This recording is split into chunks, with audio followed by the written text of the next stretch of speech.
Hi everybody, here's just a quick video on removing rust from your Leatherman. Uh, I buy a lot of used Leathermans and a lot of them are rusty from previous owners. This one was pretty rusty, and a lot of people say to use sandpaper or steel wool or that sort of thing to get your rust off, and that is not what you want to use. If you want to take rust off of a Leatherman like this one, which had a lot of rust on the blades, now they're clean. So there's a couple things you can use.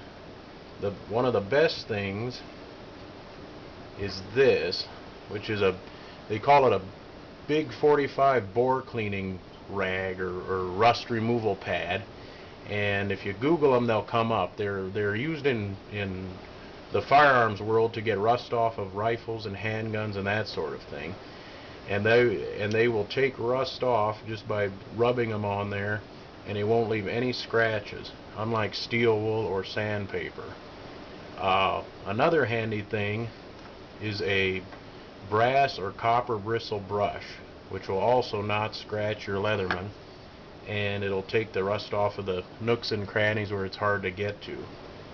And as far as the plier heads, sometimes you'll get rust in the small areas here or in these little grooves, and if you can't get it out with the brush, so a Dremel with a little wire wheel on it will generally take care of it.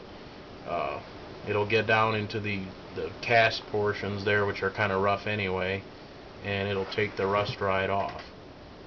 And as far as getting the rust off, once you've done that, so I find a really good thing to grease your Leatherman with is ballistol, which is non-toxic, and it'll also soften up rust. If you've got a rusted Leatherman and you spray it with this, and if it's real filthy, throw it in a bucket of hot water and put some ballistol on it and let it soak for a while, and it'll clean it right up.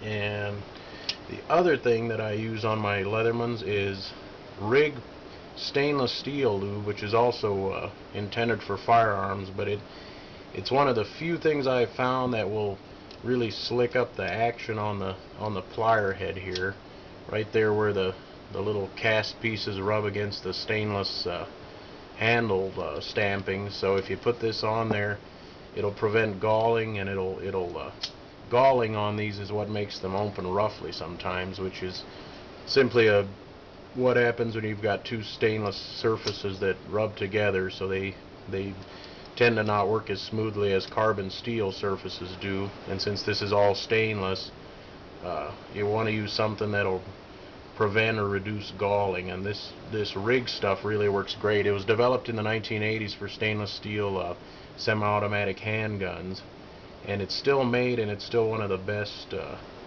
best greases or lubes for semi-automatic stainless handguns, but it works great on Leathermans, and it's just a really nice thing if you want to slick up your Leatherman.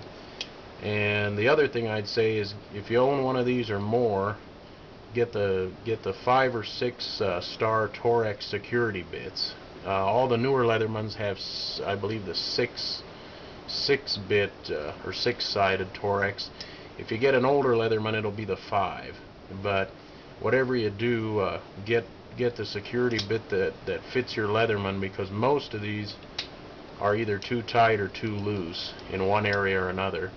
Like this one, the scissors side was really tight, and the bit side was real loose. So I've got the bit taken out of there right now, but it's nice now because I was able to set the Torex bolts there, tighten them to the correct amount or loosen them, and that's all I wanted to show you. So like I said, don't run out and grab sandpaper or steel wool if you want to get your rust off your Leatherman, unless you want to scratch it up. You want to use stuff that's intended for firearms if you want to keep your finish nice and not create more roughness to draw more rust later on. That's it for now.